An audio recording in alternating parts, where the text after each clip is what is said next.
Hello?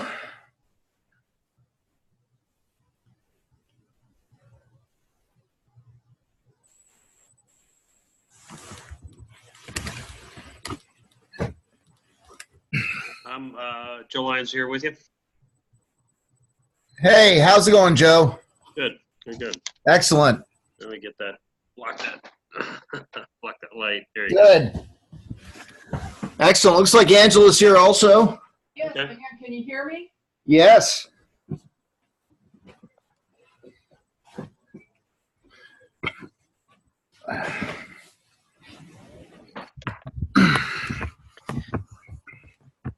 Oh, got my drink. Uh,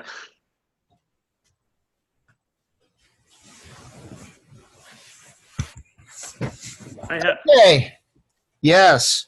I do have a question about one of the verses that in Exodus that we read. Okay. Chapter 4, verse 24. Okay. Seemed to me, I don't know, either it's out of place or there's some meaning to it that I didn't.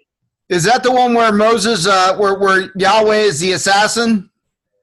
Trying to kill Moses?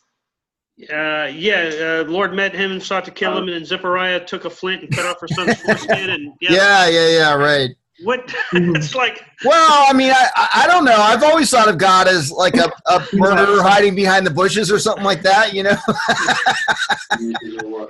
I mean, I think the fact that you're having trouble imagining this means there's a shortcoming in your own religious imagination there. It must be, yeah. So, yeah, it's funny. I get asked that question almost every class that comes up, and I don't say anything, so I'm glad. Good little thing in there to test to see whether you're actually reading. So that's good.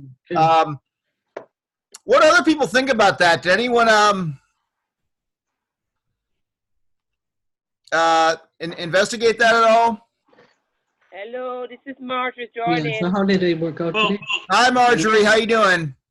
Looks I like am Ed's here here. too. Hi, Ben. How are you? Hello. Yeah. So, So I didn't know if the whole thing about the cut, the cutting of the foreskin and then taking Yeah. the blood on his forehead is is emblematic of the blood on the lintel from. No, it probably has to do with just the fact he didn't circumcise when he was supposed to, and so that can be because he just forgot, but it also could be because he had been at this point living in Midian for a while, and so a lot of people suspected it might be that he had sort of taken over the customs of the Midianites, and so this is sort of the flare up of Yahweh's anger to be able to sort of deal with the fact that he hasn't properly followed the law of circumcision. How long that's gonna go? Hey guys, could you put your thing on mute if you're going to have side conversations, because it gets really distracting. That's why I want to sit down with you guys so that we could come up with. Okay, I muted you. Okay, never mind. Okay, good. So okay. So anyway, that's that. It probably has to do with circumcision and the idea of seizing the foreskin is sort of itself a way of the dedication of the newborn to Yahweh, I think. So, something to do with that, right? But it is obviously very very mysterious, and somehow they know right away what it is that God's upset about. So that's not really specified as well. So with a lot of these stories, there's sort of blanks that have to be filled in, and so one of the things that like the Jewish tradition will do is they have what's called the midrash, and the midrash would basically fill in the details and add new details, and what they usually came up with was that it had to be circumcision, and the reason Moses didn't circumcise was that he was excessively drawn away from his own ancestral heritage, his proper heritage of fidelity to Yahweh through the prophets Abraham, Isaac, and Jacob, and away from them and towards Midian. So this is sort of a way of sort of moving, nudging him back in the proper direction so he's walking the straight and narrow. That's certainly one interpretation anyway. So, Well, thanks. yeah, that's a good one though. Yeah, I could look that up again, but that I seem to remember is kind of the best we came up with that with the explanation for that one. So, but the foreskins are of course are very important. You know, they do represent in many ways the sort of commitment of the person in a really tangible and fleshly and, you know, painful way and stuff. And so that's you know, it is in some ways a kind of a coming of passage rite as well. So there's a whole series of you know, cultural sort of connections attached to the rite back then. So you can see you know, for instance, when there's armies and stuff like that, and David slaughters people, that sometimes they'll pile their foreskins up on, you know, in a pile or something like that to, you know, sort of symbolize their triumph over the uncircumcised Gentiles. So anyway, so you yeah, it's probably something to do with circumcision. Good question. So who else is here? Looks like Christine is here. I see Ed is here. Angela is here, and Marjorie Vaz is here, and Sister Joanna is here from Indiana.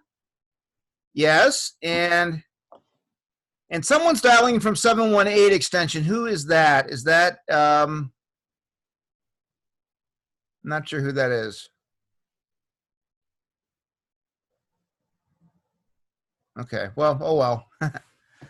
So good. So for those of you who didn't come last week, I kind of normally let you all sort of take the lead on this. I don't usually have any agenda or anything like that. But you know, so I'm happy to let you do a lot of the talking and a lot of the asking, and you can feel free to talk among yourselves and stuff or whatever. So if you have questions, we can do that. If there's something you want to discuss more, we can do that. So, you know, some people, you know, will bounce term paper topics off me at this time because, you know, I'm here and it's easy, and sometimes it gives other people ideas too, so we could do that as well. We could talk about Thanksgiving if you want. so whatever. Yeah, baseball's over now, so the NFL is going. I mean, I guess we could talk about that too. So, but whatever. Okay, so, all right. I have a question, or at least an observation that I thought was pretty interesting. I had an old-fashioned concordance, and I was just looking at Melchizedek, and really there aren't that many references to Melchizedek in the Old Testament. I mean, No. basically where we see it in Genesis, and then two other times in the Psalms, or well, one other time in the Psalms. That's right. That's it. Yeah. So he is kind of a figure of mystery. That's right. And I was always, before you jump in there, I was always struck by the fact that he appeared to already have already have faith. He just kind of appears out of nowhere, already, like I said, already with faith in God. right, As opposed to the pagans that they had been encountering. right.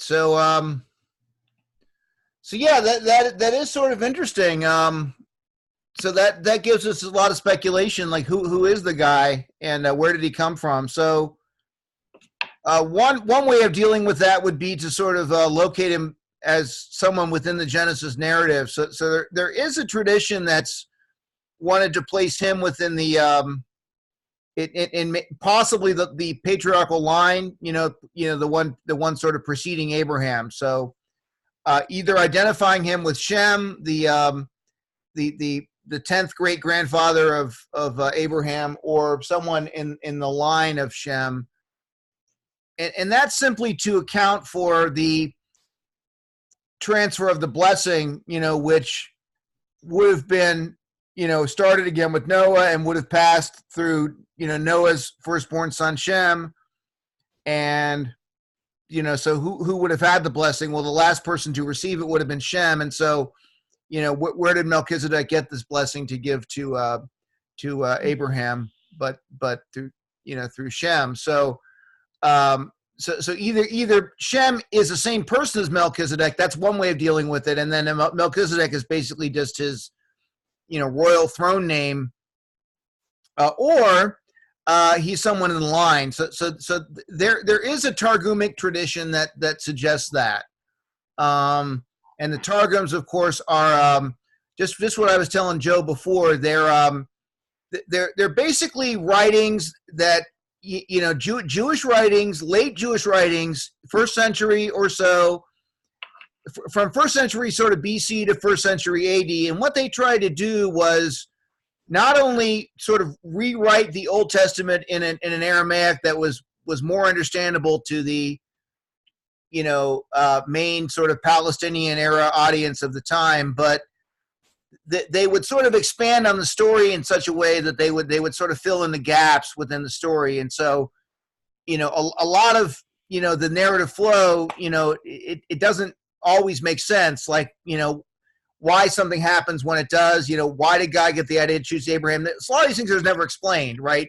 Why didn't Noah try to warn the people of the upcoming flood? Why did Abraham try to intercede to help save Sodom? So in other words, all of these little questions give rise to all these speculations about, different things that really did happen or should have happened maybe that we're told about. And so that was one way of dealing with Melchizedek. Another way of dealing with Melchizedek is just to assume that he's either an individual who literally has no father, mother, or genealogy. In other words, he basically is sort of in some way a divine figure or a special creation of God who comes from nowhere and goes nowhere.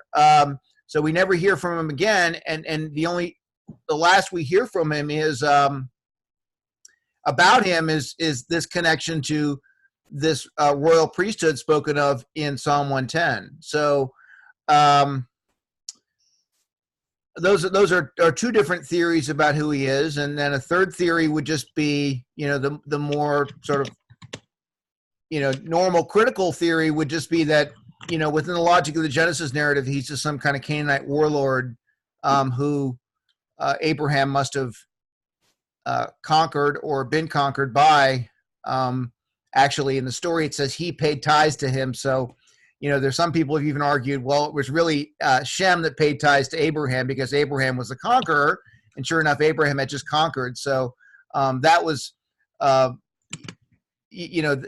obviously you can interpret it in a lot of different ways. But why first of all, how does a Hebrews writer interpret it? That maybe is the most important question of all from our standpoint, because it's really the Hebrews writer who takes this idea of Melchizedek and really runs with it, and really turns it into something of profound Christological significance, implying either that Melchizedek is a type of Christ, or perhaps even suggesting Melchizedek is almost a shadow of Christ, or a form of Christ perhaps before he became man or something. So what does the Hebrews writer think about Melchizedek? If you read Hebrews 7, did you guys have a chance to look at that? Well, I was doing Hebrews 6, which is why. Oh, good. Yeah. It goes right into that, and I was just shocked when I reread the Genesis passage, and oh my goodness, he brings bread and wine. What? Yeah. Right. I was like, woo. Yeah. I always loved the name. Now it's like, I really. Melchizedek. Yeah. That's right. I had a friend in my doctoral program who had a cat named Melchizedek. So yeah. So yeah, the word seems to mean King of righteousness. Melchizedek. So it would be king of righteousness. Yeah, that would be one way to take it. Right, and he's a king of Salem, which is peace. Well, yeah. So the king of Salem could be a shortened verb of Jerusalem, maybe. That's a possibility. I have to look up the Hebrew to see how that word is spelled, whether it's shalom, and it's just translated as Salem. But yeah, it's not a crazy idea to think that there's maybe some, and that's an early name for Jerusalem. That would all sort of heighten the Christological significance. But it's really interesting that the Hebrews writer focuses on really a couple different things about Melchizedek. Primarily, well, first of all, just going even back a step further. So what's the basis of the idea of Jesus being a high priest at all? It really boils down to one thing. Okay, and obviously it's dependent on Jesus, the idea that Jesus died on the cross and ascended into heaven, right? The Hebrews writer is presupposing that as a given. That's a fact. He's not arguing that. But given that, where is the warrant for interpreting that in specifically a priestly manner, so that Jesus now becomes not just a Messiah figure who died and rose from the dead, but a high priestly figure who made an offering on Calvary, and in some way the offering is now being perfected or continued in some mysterious way in heaven? What's the basis for that? There's really one thing. The perfect sacrifice? Yeah, but why does he think that Jesus has made a perfect sacrifice as opposed to just dying? Because he only has to make it. Oh, because he only has to make it once. Well, he only has to make it once. I think that's further down the stage of reasoning from how he got there. I think first you start out with he died once, he rose from the dead once, and we can interpret this in a priestly way, and therefore, this must be a better sacrifice because he only needed to offer it once. So what's the connection there? Okay, so if you go back into Psalm 110, you notice what the psalm is saying. Okay, what does the psalm say? Does someone have a Bible and want to open it and read it? It's just 4 verses. Psalm 10. Or 109 if you're in the Septuagint one. So what? Well, the Lord says to my Lord, sit at my right hand. Right. Till I make your enemies your footstool. Okay.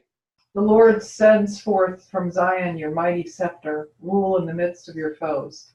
Yours is dominion. On the day you lead your hosts in holy splendor. From the womb of the morning I begot you. Right. So all of that is messianic language there, right? You have the Messiah who's basically going through God and with God and under God's power is going to conquer. Okay? That's messianic language there. And then continue. The Lord has sworn and will not change his mind. You are a priest forever according to the order of Melchizedek. There you go. So this is it. It's the psalm that really connected the Melchizedek figure to the Davidic Messiah figure. And this is the basis of the whole argument. Right? This is where, he starts this in the very beginning in chapters 1 and 2, beginning to hint at Psalm 110 and also parallel parts to Psalm 110, like in Psalm 2 and Psalm 8 that also mention this Davidic figure conquering. But this is the basis of a connection. It's not the Hebrews writer who's making this up. What the Hebrews writer would tell us is that it's the Psalms that's telling us that the Messiah figure, having sat at the right hand of God, and of course that's a given. How do we know Jesus sat at the right hand of God? Because he rose from the dead. We know that, right? That's an article of faith. So that proves that he's not only the Messiah, but what? He must be the high priest also after the order of Melchizedek. And so you basically then take this idea and run with it. Well, if he's a high priest according to Melchizedek, what's his sacrifice? It must be himself. And where's this offering going to be made? Well, that's interesting because we know that he died in Calvary, but yet we were told that, when Moses made the sanctuary, it was to be a copy of the one that was made in heaven. That little tiny detail that comes out of the Exodus narrative turns out to be massively important. That one little verse, now you're off and running because you've got the priest, you've got Melchizedek as the model, you've got the sacrifice, and you've got a sanctuary. And so this is basically the taproot of the Christology of the whole book. So of Hebrews. So this is key. This is how biblical theology works for the ancients. You take ideas that are embedded in the text, and you then kind of run with them a little bit. And so and then it's amazing to see all the elaborate arguments that he's giving us now about why this one sacrifice of this new high priest must not only be perfect, but in fact better and more lasting and more perfect than the sacrifices that the old law had commanded. So that's kind of how the book works. Now, that's not the whole part of the book. We're involved in the book too, because Jesus is not just the high priest. He's the pioneer and perfecter of our faith. And so his high priestly act is not just to offer himself for us on our behalf in a substitutionary way, but to offer himself in a more representative way, so that his offering becomes now the pattern and the template of our own offering, our own self-gift. He's the pioneer and perfecter. He cuts the path for us. He blazes the path so that his own teleiosis, that is perfection, and that's a very key theme in Hebrews' theology, this idea of teleiosis, this completion or perfection, that he's the author of our salvation is made perfect through suffering. He's made perfect first, and so therefore, as the consummate high priest, he is given power to perfect all of those, through whom his victory will be reproduced in. So it's a very beautiful idea, but it all depends on what the scriptures say about the Messiah and what the scriptures say about Melchizedek, and clearly identifying those two figures together, and then assuming the basic confessional truths of early Christianity about Jesus' death and resurrection, then we're off to the races.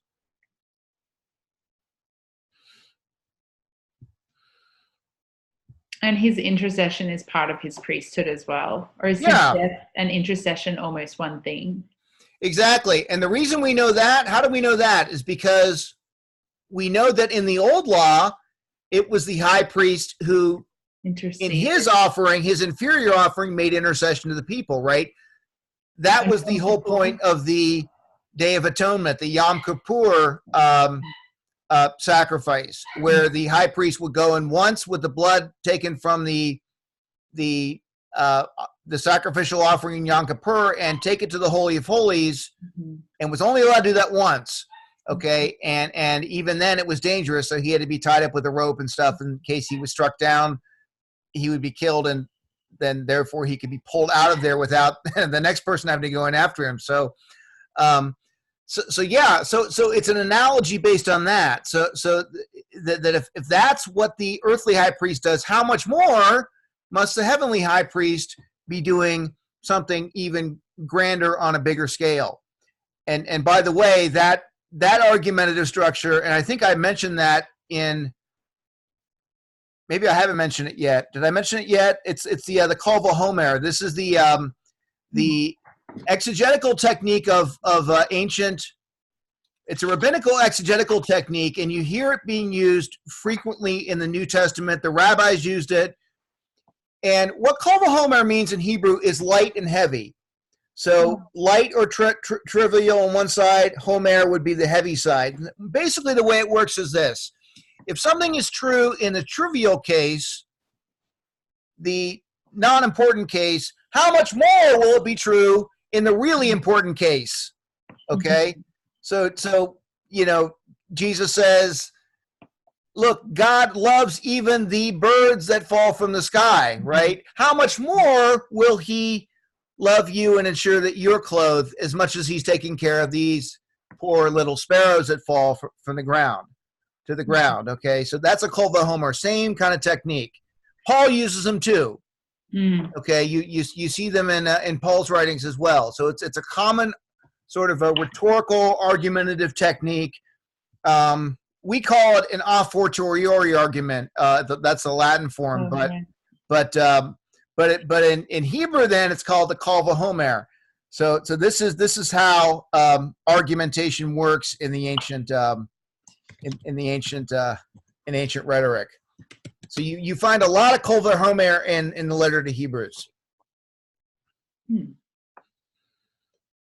Can I ask what's the because I've been reading the ancient Christian commentary for my passage that I'm thinking of working with. I kind of switched my paper topic, which I need to. Oh, okay, all right. But I've been reading the ancient Christian commentary with the church fathers and reading Hebrews and what he says about Abraham and Moses and how Abraham had faith that God would raise Isaac from the dead. But there's no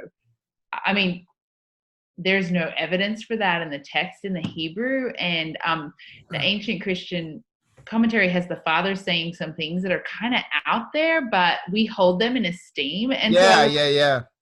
So, and I know you'll probably laugh at me asking this, but how come they can do eisegesis? Oh, yeah, and we can't? And we can't? Well, to be honest, it comes down to the fact we're living in a more scientific age than they did. Okay. And the thing is that and they ran into this problem too, and you can find them discussing it among themselves when they're in debates within their own like exegetical schools.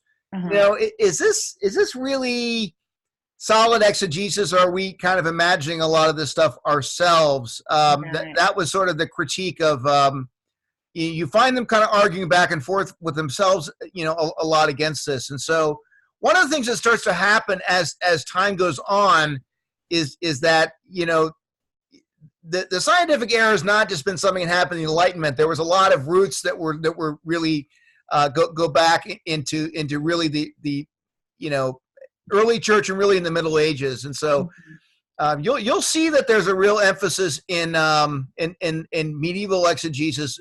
There is as time goes on, there tends to be a greater and greater emphasis on the literal sense of the text and paying attention to really what's said there. You see that with explaining the text as we have it. Right. And try, you know, and sometimes it will be, you know, it will be brought into a lot of whole sort of conversation that maybe it wasn't really necessarily about. So for instance, you know, you might have a good example would be Luke's two swords saying when Jesus, when Peter says we have two swords and Jesus says that's enough. That's in Luke and Passion narrative. For centuries, that had been interpreted to mean, okay, the two swords. As Peter saying this, the two swords. Okay, the one sword would be the temporal power. The other sword is the spiritual power. And it's like, okay, maybe that's what it means, but how do we know that that's what it means? I mean, where's the evidence in the text itself? I mean, and are there other ways of making sense of it? And so interpretations like that tend to be arbitrary, even if they're sort of habitual and have been going on for centuries and stuff like that, you know, as time goes on, you get more and more, you know, attempts to kind of really rethink it de novo. So, so yeah, so not everybody likes it. Some people think it's too restrictive, right? It really cuts people's sense of imagination off. You know, it maybe makes interpretation boring. I don't think it does at all. I think it forces you to be a lot more disciplined in your approach. And the fact of the matter is, it's a blessing in disguise, whether people want to admit it or not. And the reason I say that is if you go to any doctoral program in North America and in large parts of Europe and take any kind of literature doctoral program, you will be amazed the kind of crazy interpretations that they'll take about literature, where what the writer says is almost totally unimportant, and it's all about how the text interacts with me, and then we can deconstruct it and then turn it into something that's entirely you know, it's not grounded in the history or the text, and so it then becomes just kind of wacky. And so that's one of the reasons that's happened a little bit with the Bible, but not as much as you would think, because you know, the New Testament Guild, Old Testament Guild, for all their faults, and there are plenty of them, there is a pretty strong, you know, professional consensus that let's stay with what the text is actually saying first. Okay. And if we want to do something more with that, okay, but let's do the basics first before we jump ahead. So yeah, that's a real good question. So, and it's not like we totally ignore what the fathers did, right? I mean, most of what the fathers did that really worked well is a lot of stuff you already know about, right? Like, so, you know, the idea of recapitulation, that still works today. That clearly that idea works, and we're still teaching that, you know, 2,000 years later. A lot of Augustine's ideas about, you know, Pelagianism or Donatism or whatever, and some of the ways that he used scripture to, you know, we're still doing that today. So, I mean, that's still around. It's just that, you know, not every idea that the fathers came up with is, you know, are all equally valid. And so they're, you know, some of them are better than others. And so this is the thing. Students often come in with an idea that, oh, we got to go back to the fathers, man, bring back the fathers into this. And I say, yeah, we should bring back the fathers into this. The fathers can teach us a lot, but we also need to appropriate them critically, not uncritically. Mm-hmm. The fact that the fathers said something in the past does not necessarily mean it's going to be particularly edifying for us to do the same thing today. Mm-hmm. So it might, but it might not. And so yeah, that's right. Okay. Can you just add to that in terms of, like, if we're reading Scott Hahn or what's his name, Brent Petrie, yeah. and they're talking about in Leviticus where they're holding up the showbread, or is it Numbers 24 where they're holding up the showbread, and then how that relates to the Eucharist, you know, the symbolism that we see. Oh yeah. How much of that can we, so just thinking about as we're writing our papers, how much of the symbolism can we attribute without being, well, so here's the thing. I would try to make sense of the text on its own terms first. Sure. Okay, but before we do anything else, if we want to talk about, you know, ways in which we can sort of build connections between the text and build bridges, I guess I would say, mm-hmm. between what the meaning of the text was then mm-hmm. and what it is now, there's going to be a relationship between what it meant then and what it means now. Mm-hmm. So I think the basic idea is sort of to be sensitive to the fact that there is a difference between what it meant in the past and what it can mean now. Mm-hmm. I think the problem we run into, there's two extremes we want to avoid. The first extreme would be the sort of hyper-rationalist extreme where we're only interested in what it meant then, mm-hmm. right? If we're only interested in that question, then we'd have to answer, well, why are we even studying this at all, right? Well, the only reason we're studying this at all is because it's scripture, right? And being scripture, it has to have some kind of a way to speak to us as well. So we have to relate what it meant then to what it means today. Mm-hmm. What it means today is to a large extent an open question, right? I mean, you know, there's lots of ways in which we could apply the lessons of, you know, the truth then to the situation that we find ourselves in now. The other extreme, though, what we also want to avoid is forgetting what the literal sense is at all, not bothering to learn what Jewish rituals were like in the past, not bothering to learn what you know, the experts of, you know, the Hebrew Bible actually think that the text means, but just jump right to the part. Oh yeah, here's the Eucharist. Here's the Mass, here's the sacraments and stuff. So we want to kind of balance ourselves a little bit between then and now. And this is all in the Catechism, right? So the Catechism says interpretation starts with a literal sense. The literal sense is discovered by exegesis. Yeah. The literal sense is what the ancient writer meant, and that needs to be the starting place before we do any spiritual senses. That is, before we do anything to try to apply the meaning of the text to ourselves. We have to sort of take what God said then historically through the writer with the utmost amount of seriousness. Okay. But before we jump, and I'm not saying Scott Hahn doesn't do that. And by the way, Scott Hahn would not disagree with any of that. In fact, he would, Mm-hmm. I studied under him for years, so he would say that. So, but the difference is that there is sometimes a tendency to jump over the historical to get to the to get to the spiritual meaning. So that's something we do want to avoid. Okay. So what were you thinking of doing? Are you not going to do 2 Corinthians now? Well, I wanted to do it, but I just was feeling overwhelmed by it, I guess. Yeah. It's a hard passage. Yeah. 2 Corinthians is a very hard book. It's hard to translate. It's hard to follow the arguments. The whole flow of the book is rather disjointed. So one of the things I read said it's the hardest thing Paul's written. Yeah. It's the least structured. It's the most emotional, and there's new words that have never been used. Exactly. Yeah. And so it is by far, if you translate any of Paul's letters, it is by far the hardest one to translate of all of them. Right. And so that's what everyone was saying. And so I was starting off, and I've got the context, like a bit written down on context, but I was just feeling a little bit like I was drowning. So I was like, okay, I think I need to leave this to the experts.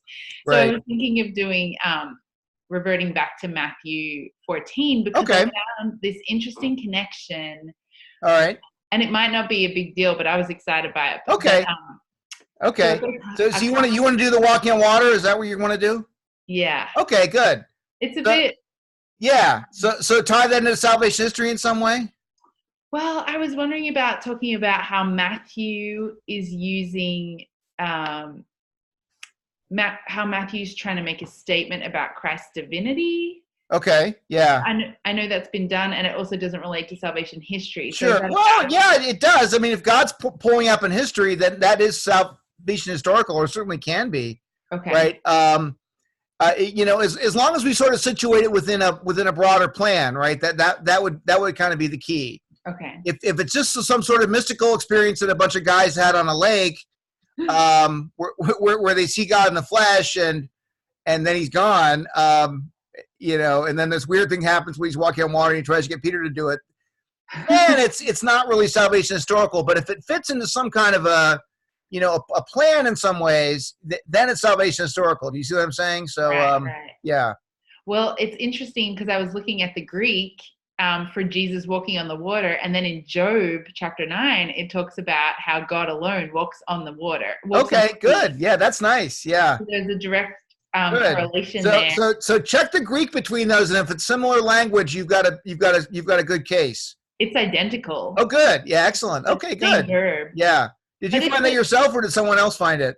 I found it. Well, I found it because I was looking at that site, BibleHub.com. Great. It tells you where the other examples are, so that's kind of cheating. Yeah. No, that's okay. So you'll find if you want to check some good Matthew commentaries, a good critical one is Dale Allison and Davies. They do a lot of Old Testament background with the work. They're my favorite modern commentary on Matthew.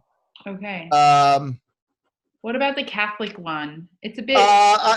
Who did the Catholic one? Is it Curtis Mitch? Curtis Mitch. Yeah, Curtis used to teach for us. He's a really good friend of mine. So yeah, Curtis is going to be good too. I would definitely see what he says. I guarantee he loves Allison too, so he would have looked at Allison as well. Okay. So that's a good one. Obviously the Hermeneia one with Ulrich Lutz is good. That's a more kind of edgy German one, but that's, if you have access to that one, that's worth consulting. Okay. I forget who did the anchor one with Matthew. Is it? Yeah, it wasn't great. I looked at it today. Yeah. It didn't have a lot. Yeah. So, but the Davies one is definitely the Allison Davies is definitely worth looking at, and I think Craig Evans probably did one too, and Craig Evans is a good scholar as well. Yeah, if you find his, there's a ton of them though, and the thing is, check journal articles too in our library. I guarantee you, if you look at the whole pericope, the whole unit, Wacomar unit, you'll find some stuff that's been written there, either in journals or in like Festschrifts. Right. Yeah. Yeah. And actually, if you pull Allison's book or Curtis Mitch's, you can check their bibliography as well. Sometimes they'll have some. Oh yeah. Yeah. Okay, that sounds great. Yeah. Do you think there's any connection? This is my last question. I don't want to hog. No, go ahead. Yeah. Do you think there's any connection, because it says that Jesus walked on the sea, and it says it twice, so it repeats it straight after. So Jesus was walking on the sea. The disciples saw Jesus walking on the sea, and then it says Peter said to Jesus, "Tell me to walk to you on the water." Peter walked on the water. So it's like this couplet. Yeah, maybe. Yeah, maybe there's a structure there. Yeah, there's a structure, but I was wondering if there's any kind of Jewish, like Jesus is on the sea, Peter's on the water. Like anyway, I was just wondering about. I don't know. Yeah. Is it a different word in the Greek? Sorry? Is it a different word in the Greek? Is it? It's different. Yeah. Okay. Yeah, it's different. I don't know. I never thought of that. Maybe. Yeah. Okay. It's interesting. Yeah. Okay. Thank Good. you. I've got to resubmit that proposal. Okay, that's fine. Thanks. Yeah, you don't need to, unless you have questions. You're fine. So you can you don't need to turn anything into me.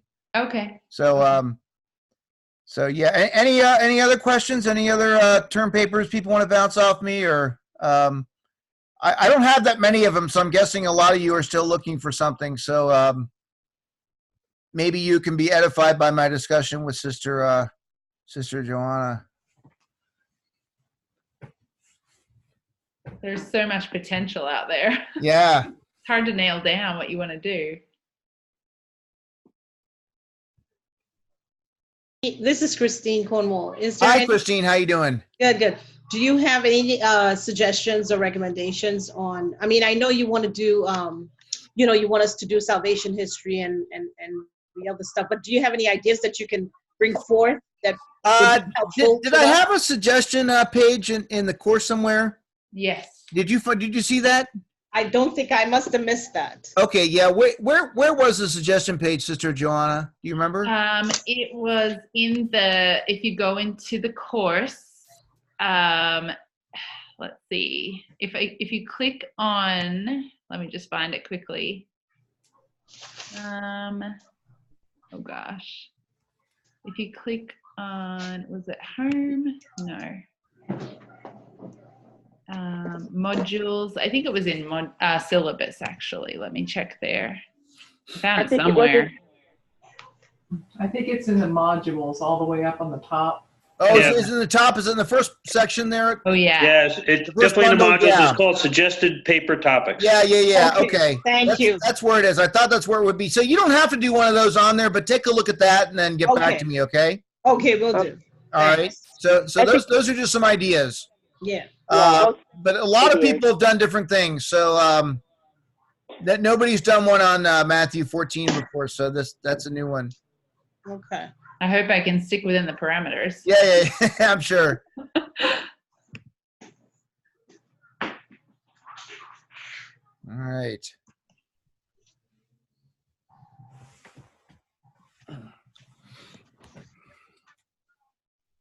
Can I ask about, so in Hebrews chapter 11, he talks about, I was referring to it before, he talks about like Abraham thinking that God would raise Isaac from the dead. And yeah. Is there midrash he's referring to? Yeah. No, okay. Well, it might be his own midrash. So, okay. So this is sort of it seems like a little bit of a creative understanding of the story, but it sort of makes sense in a way because on the one hand, Abraham believes the promise, and the promise depends obviously on Isaac's survival. On the other hand, Abraham's obeying God's command to kill Isaac. So, he's putting two and two together and saying, well, look, he must have believed that that he was going to raise Isaac from the dead. And as a matter of fact, there is a tradition about that in the Midrash, that in the original story, that there was a version of the story where Abraham actually did kill Isaac, and Isaac was raised from the dead. Wow. So yeah, that's kind of neat, and it's kind of funny if you I have my Bible in the other room here, but if you look at the story after Abraham and Isaac are coming down the mountain again, it's amazing, because when you read it, it basically says Abraham went down the mountain and he met up again with his entourage at the beginning, his servants that he had wait behind him. Isaac's not mentioned. It's like, what happened to Isaac? so some people thought that, Wow. maybe there was an original version where Isaac really was killed, and they just didn't edit the second part of the story. So and then of course they had to explain that by positing, well, he was killed, and then he must have been raised from the dead later, and he appears in the next chapter, and he's okay. So yeah. I mean, so it was beautiful to read. It's beautiful. Yeah. It's a really the Akedah is a really interesting story. So on a lot of different levels. So I have the verse here that you're referring to. Yeah. So God is talking to him and says, "And by your descendants shall all the nations of the earth bless themselves, because you have obeyed my voice." And then verse 9 says, "So Abraham returned to his young men, and they arose and went together to Beersheba." Yeah. Where's Isaac? That's it. How come he forgot to be mentioned there? Did they put the wrong ending of the story there or something? Or so anyway, yeah, it's yeah. So actually, now that I remember, there was a Jewish version of that where Isaac died. But the thing is, I don't know if Hebrews knows that or not. He may have read that, but he may have also. And if you check the commentary, some people will probably suggest that he was reading that, but it doesn't. It's not too much of an inference, just given what the story actually says, to think that would be true, right? So, but of course, you get into a whole lot of other things too, like later on where he describes the faith of Abraham, how Abraham looked forward to when he got the land, but it really wasn't the land itself that he was after, but it was a city whose builder and architect is God. So that is kind of a very aggressive read on the Abraham story, that Abraham was really looking for something beyond the sort of physical environs of earthly Jerusalem. He was really looking for the earthly Israel, but rather to a heavenly Jerusalem.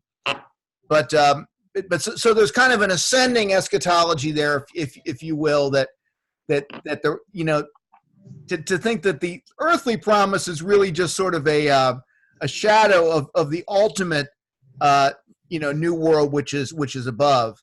And what's interesting is that Paul, in his own way, in the letter to the Romans in chapter 4:13, basically says matter of factly, without even arguing about it, that Abraham and his descendants were promised the world.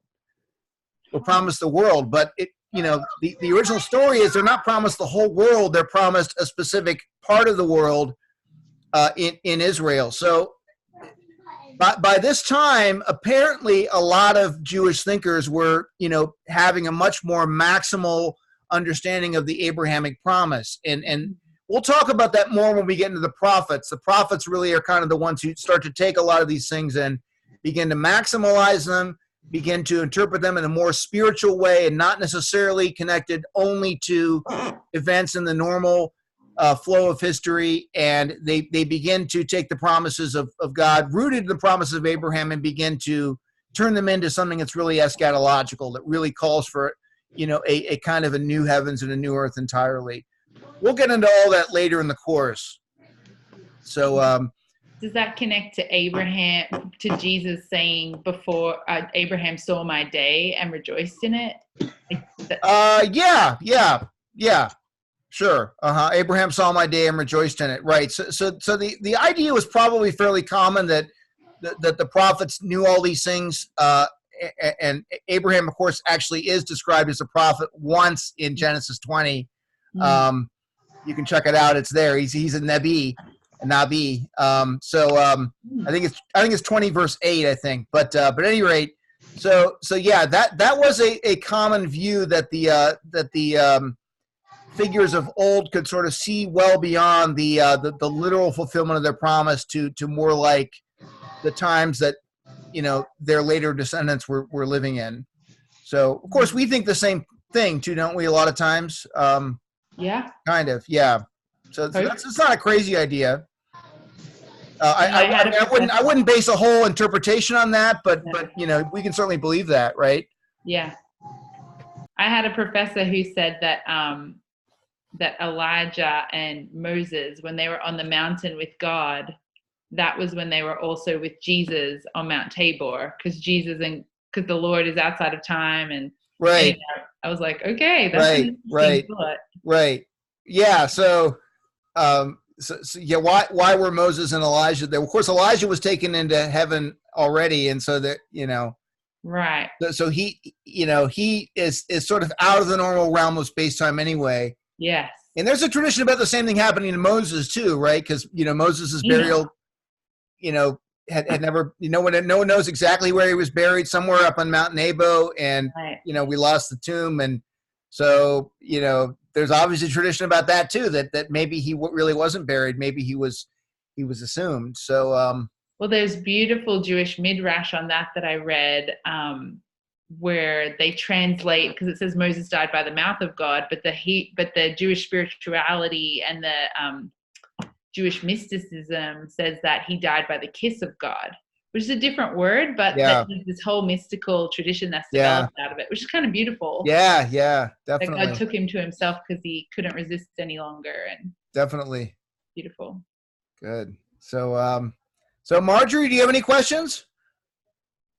Oh, I do have a lot of questions. I know I'm just listening to everybody because what you all is quite new for me. So it's like it's blowing my mind at the moment. Good. I'm working on that. And also for the I guess I have to do a sidebar with you with the topics for the paper. Yeah. Because I did print out the guidelines that you gave us, and I see a lot of things here, but it's how to approach it and, get in the bibliography and how to get the research done. So again, it's information, and the overload is hitting me at the moment. So okay, good. I guess try and settle and get it done. Okay. And I guess I'll have to reach out to you a little bit more on that. Okay. Sure. But one other thing with the assignment that we did, the posting, I had Hebrew 8. Yeah. And I was looking at the story with Moses going up on Mount Sinai and the columns for the 12 tribes. Yeah. And I was thinking of that as being, I don't know, I put it in my post with the 12 disciples. Is there some kind of relationship with that?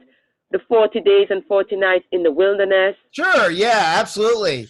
Okay. Yeah. So there's a big connection between a lot of that symbolism and what the New Testament writers do with it. So, like to answer Sister Johanna's question, though, I don't know that necessarily when the Exodus writer wrote that he was thinking necessarily of 12 disciples, like, 2,500 years later, but he probably is thinking of 12 tribes because there already were 12 tribes at that point, and the 12 disciples, are apostles, are clearly in some way based on the 12 tribes later. So there is a connection between all those. And yes, the 40 days too.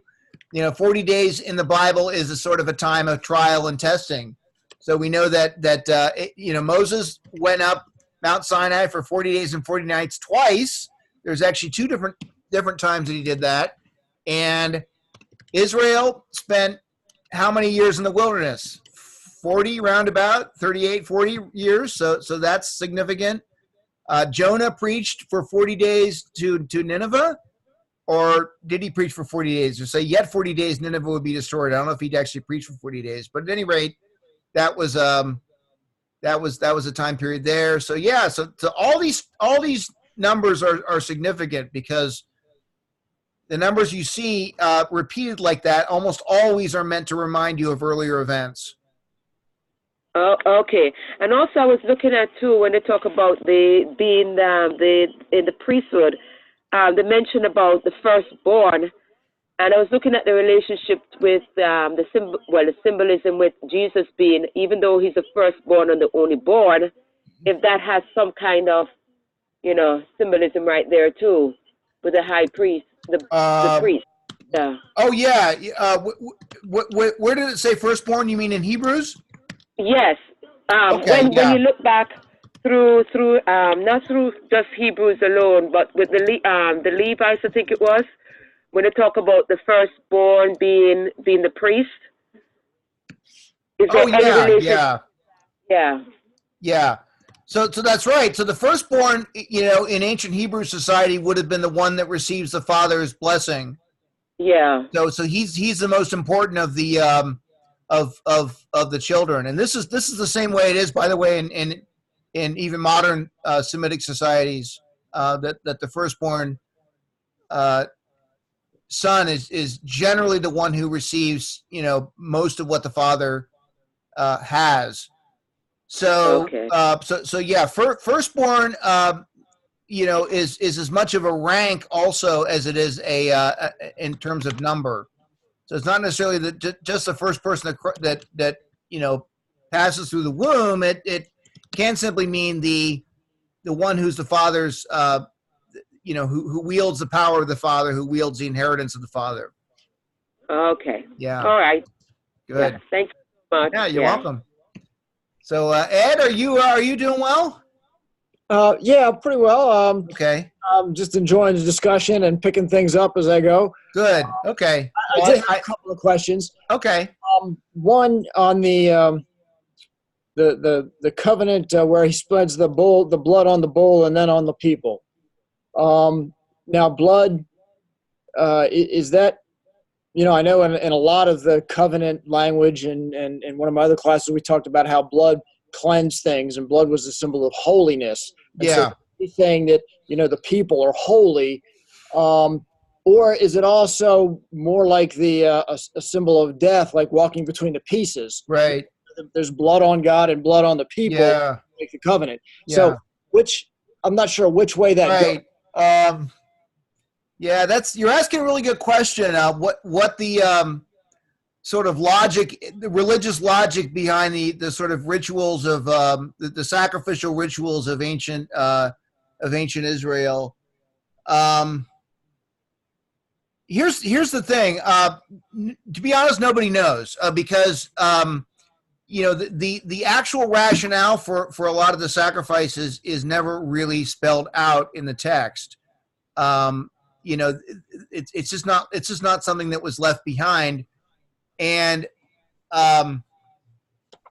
so it's a little bit difficult. And obviously, there were a lot of theories that came up later, but it's sort of hard to determine which, if any of them are right. So, one theory, you've given like 3 or 4 different possibilities there in your question. Like one theory behind the animal sacrifices would be that if you kill the animal, you're in effect, and you're taking the blood and you're smearing the blood on the people.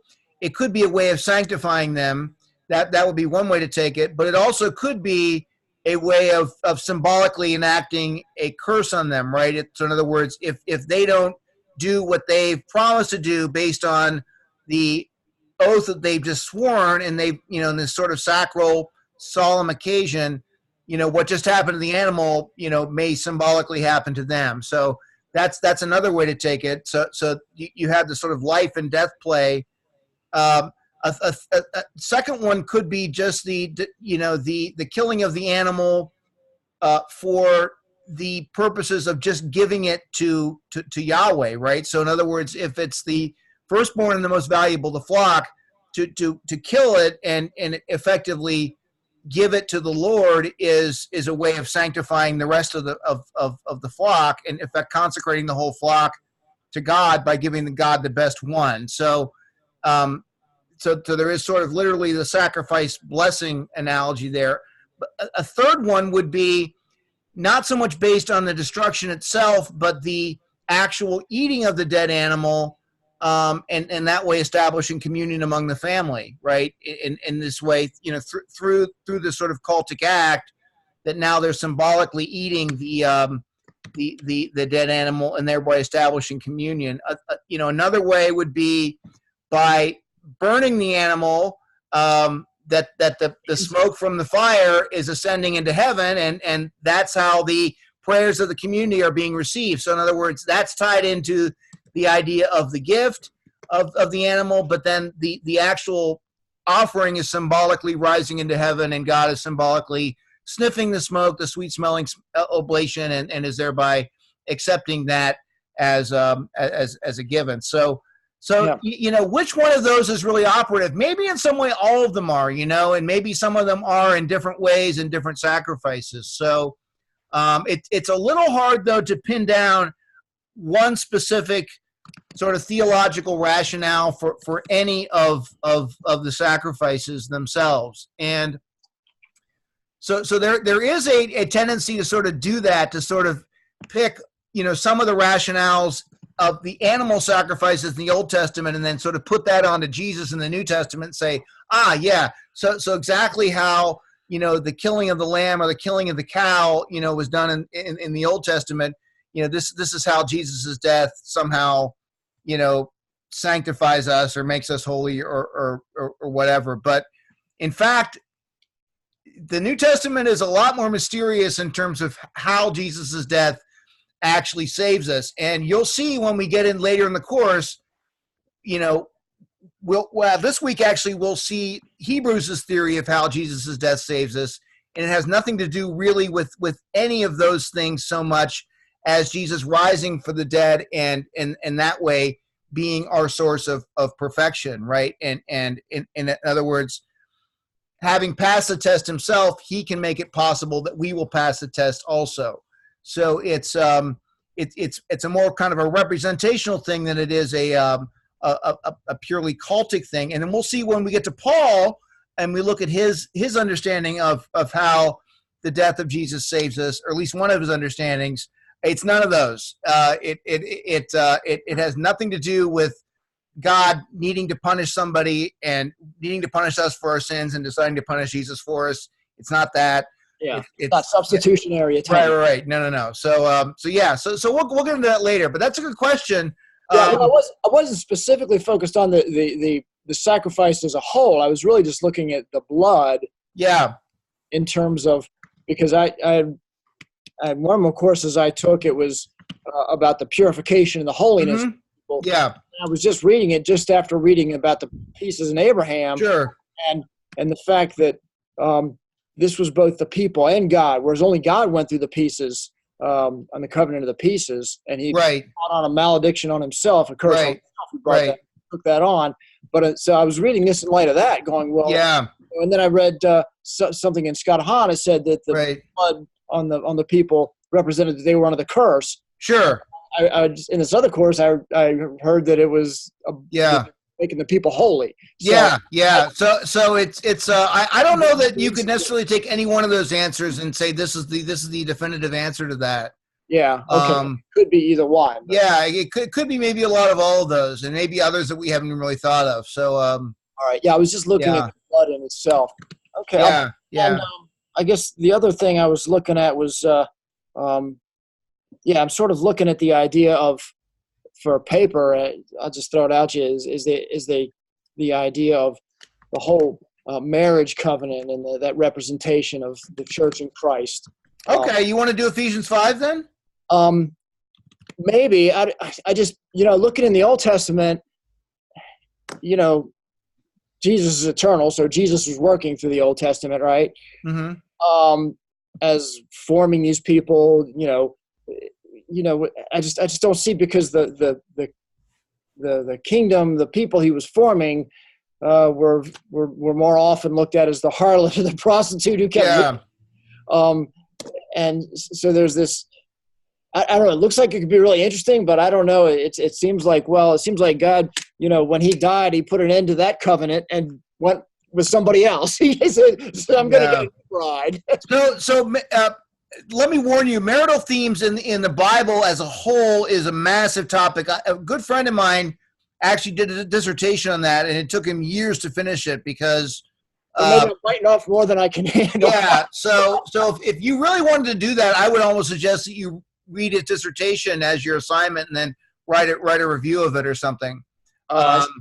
Because it's just too big a topic to do for a research paper. But you could, if you wanted to just do an sort of an exegetical paper on the section of Ephesians that talks about marriage and the sacrament and Christ and the church, that's definitely doable. But the thing is, if you get into everything that that mentions marriage in the Old Testament, as a basis for that, you'll get lost in a sea of ideas. So I mean, it's. I was just trying to see how maybe the father was preparing his bride for his son, or maybe continuous progression in the history of the metaphor, rather than just Israel was the harlot, and then now we got a new bride. Sure. And there was no continuation. There's no growing or growth or development through the history of it. Right. I didn't, I've actually heard somebody say that the reason Christ had to die is that to end a covenant, a marriage covenant can only end in death. So either the people had to die or God had to die. So his death, that first covenant.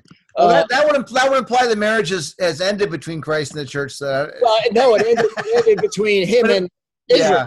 And so now he's free to have the church. I see what you mean. Okay. Yeah. He ended the marriage proposal or whatever. Okay. So what would have, okay. Yeah, maybe. But okay. So Yeah. I was thinking of looking into that, but I think you're right. I think it's just way too much to try. Yeah. I don't know if my friend has actually published a dissertation either. That's the only other issue. So, well, I'd love to read it when it comes out. Yeah, I'll ask him and see if it's available.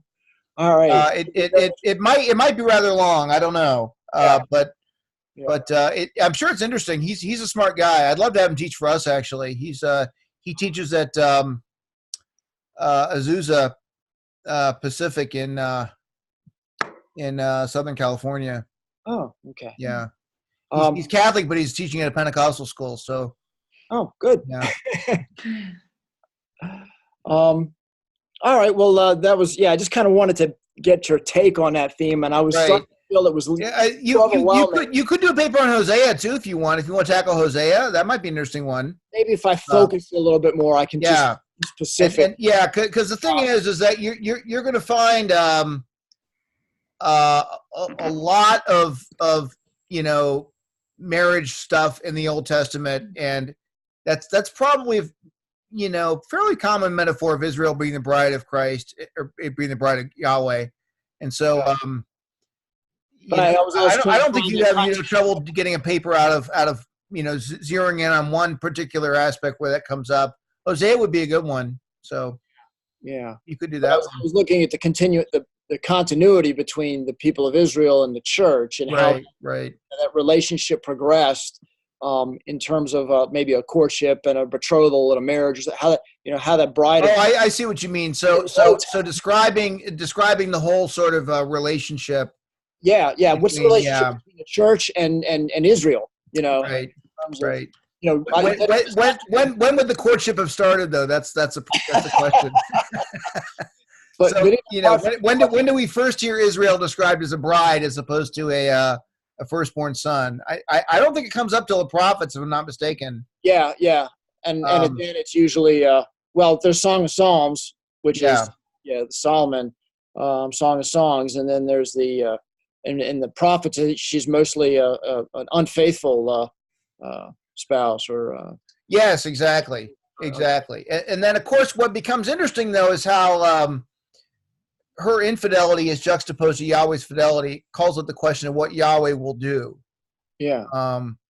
Will he? How much will he allow her to be punished and to suffer? Yeah. And also, why doesn't he divorce her? That's the other question. Yeah. Yeah, because one of the, I don't know if it was a Scott Hahn study or Tim Staples or somebody who made the comment that, the whole Bible starts with a marriage and ends with a marriage. Yeah, right. Starts with Adam and Eve and ends with the Lamb. And Right. you sort of saw this whole thing fitting together as one Right. love story between God and his bride. Yeah. Tumultuous passages there in the Old Testament. Right. But I think it's too much to try to take. Yeah, off. the thing is, you that's sort of the problem. You could tackle it like that, but only at a really sort of popular level. But if you want to write a grad level paper, you could only really focus on one aspect and do justice to it. Okay. Yeah. And I want to do justice to whatever I'm doing. Yeah. Okay. So yeah, just think about it some more. You don't have to decide right now. So yeah. I'll try to focus. Right. All right. Well, thank you for that. Yeah, no problem. And Angela, did you have anything? Yeah, actually, Okay. I'm here. Bye, sister. Bye, sister. Bye. I was looking. I was trying to follow your comment about Nahum. Was it chapter 2:2? Was it? You were talking about. You were talking to sister about her paper, and there was a very specific passage that you were saying we should look up, and I was trying to find it, and I just wondered if Oh no! You mean where Abraham was a prophet? Yeah. Yeah, that was only mentioned once. I think it's Genesis 20 verse 8. Oh, Genesis. I think, yeah. Okay. Yeah, it wouldn't have been in 2. No, Might be 22. But it's what we call an anachronism. You know what an anachronism is? Something out of its normal time. Okay. So it's a term that really wasn't used back in Abraham's day itself, but it gives us a little bit of a hint that somebody wrote that story a bit later than the time of Abraham. Okay. Okay, so Joe, did you have anything?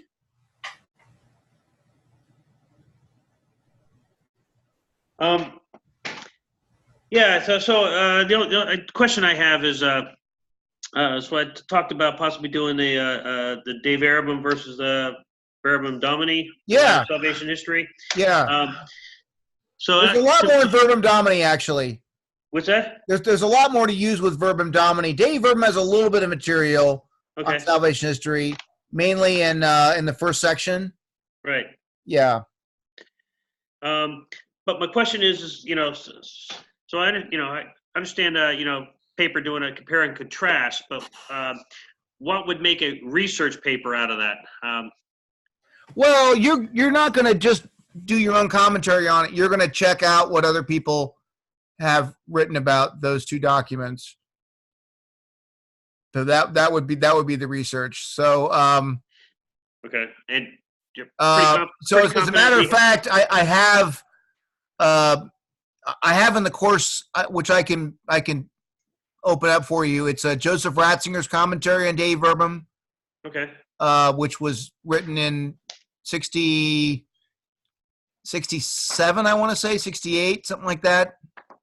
So he was not even a bishop then when he wrote that. So that was a long time ago, but it's very valuable because he was at the conference, the council, and he knew all about what had gone on there. So he's good. Father Bevel wrote a commentary on Verbum Domini, which you could access.